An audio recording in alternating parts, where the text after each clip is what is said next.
Welcome to the quick hitter version of Bucket Sports and Blogs from Pure Hoops Media. I'm Bruce Bernstein, along with King McClure. I'm filling in for Monica McNutt this week. Our featured discussion is with Steve Bulpett, who's been observing and covering the Boston Celtics for almost 40 years. And we discuss the big shakeup in their front office and with the coaching change as Brad Stevens moves upstairs and they look to hire a new coach. So, Steve, some of the names that we're hearing about being, the possible replacements for Brad Stevens are Clippers assistant Chauncey Billups, Sixers assistant Sam Cassell. Both of them have Boston ties. Chauncey first. He was drafted by the Celtics. He was traded during his rookie year in an awful move by former team president and coach Rick Pitino. Can you give us your thoughts on what you think Chauncey's prospects are as a potential replacement for Brad? Yeah, I don't know which way, when you say his prospects, I'm not sure what their thinking is or which way that they're leaning. But I think Chauncey would be a ridiculously good candidate. Remember, he's a guy that wasn't just the Celtics that got rid of him. Other teams moved on from him as well. I don't want to get into his career because the Chauncey I saw rookie year, I was saying this kid's a player, and I was really surprised that they moved on from him. But then again, I was surprised that other teams moved on from him as well. But as a person that I've gotten to know, not just the years with the Celtics, but over the ensuing years, I think this is a really bright guy. I think he's a really focused guy. So I think he brings a lot of good qualities to a coaching position. But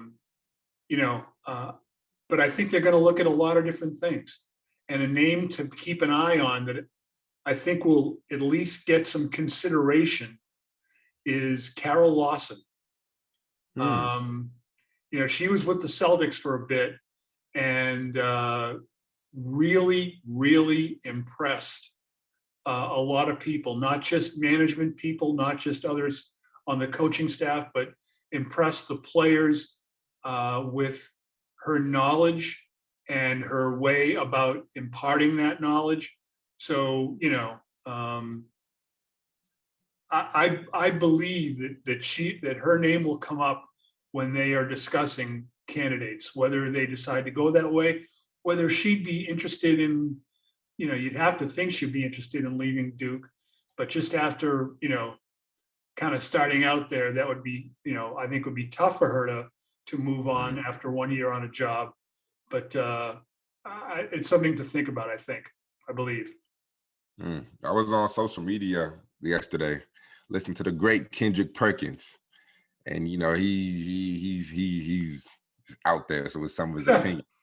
But my guy said that the name that he thinks should be the head coach of the Celtics is Sam Cassell. And he said no other name should be thought of. What are your thoughts on Sam Cassell as far as maybe getting this job, especially with him winning that championship in 2008 as a part of the Celtics? Well, I think if Sam gets that job, really, I think his post-game press conference, any press conference involving Sam Cassell, is going to be must-watch television. So I think that the Celtics television partner in this area is probably starting a campaign for Sammy. But Sammy's nuts, and I love him. And he's a huge, by the way, Patriots fan.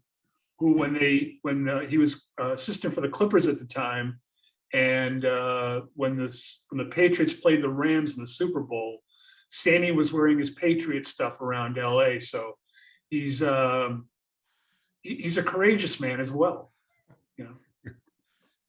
Another name I heard on social media, and this might be kind of crazy, but Juwan Howard. I mean, any thoughts on that? I think Juwan Howard would be fantastic. I'm a Juwan Howard person.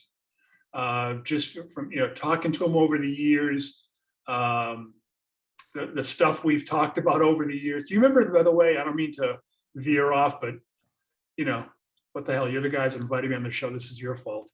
Remember, he had a cameo role in West Wing. You remember that at all? I wasn't the West Wing. I wasn't a watcher of that show, although I'm aware of it. There was a point where they were always having these pickup games, and the president, Bartlett, Martin Sheen, was always losing those games. So he brought in a ringer to play in the pickup game, and it was Juwan Howard. And the player, they were saying, well, this guy, no. And Martin Sheen's like, no, he works for me now. And they advertised. His character was a former college basketball player, but at Duke. And I remember talking to Juwan and saying, did you plead with the writers on this? Anything but Duke. And so yeah, if you're on social media and you can search that scene out, I'm sure you can find it. Juwan Howard on West Wing, and just it had to be a painful situation for him, or bittersweet. You finally get a great TV shot like this, and you have to say you're from Duke. Juwan, before he got the Michigan job, had done some time as an assistant coach, I believe, in Miami, if I'm not mistaken. I don't know if he had any other stops, but for sure, working in the Miami system is obviously good preparation. And another guy that I'm just kind of pulling out of thin air, but I'm just feeling like, okay, if you want to think out of the box, Patrick Ewing has had some success at Georgetown. He certainly has Boston roots, grew up there. He was an assistant for the Rockets, the Magic, the Hornets. I think Celtics fans would totally embrace him as the head coach, even though he played for the hated Knicks for those years. Any thoughts on his viability, either as a candidate in Boston or in general to move up to the NBA? I think he'd be a great candidate for the NBA. He wanted it for years and years. I've talked to Patrick 1,000 times, when he was doing his tour of assistantships, about the opportunities or the chances to move up and why he hadn't and all those things. But I think it'd be great. He's a local guy, from Cambridge. He's really, and when he didn't choose Boston College, that was difficult for him at that time of his life. People down here were upset about it, that he didn't stay. But since then, not only has, obviously you get over that pretty fast, but the city's really embraced him, and he's embraced the area to the point where I remember when he came back years or not that long afterwards with another team, I had talked to the Celtics, and I talked to them about giving him a piece of the parquet floor, which they did in a ceremony. And so, he really kind of cherishes that whole thing. Everybody has a piece of the parquet floor. I don't know if you can see that. It's actually signed by Danny Ainge. If you'd like to hear more from Steve Bulpett, check out the full version of Buckets, Boards, and Blocks from Pure Hoops Media. Filling in for Monica McNutt, I'm Bruce Bernstein, along with King McClure, and you can also check us out on the YouTube channel.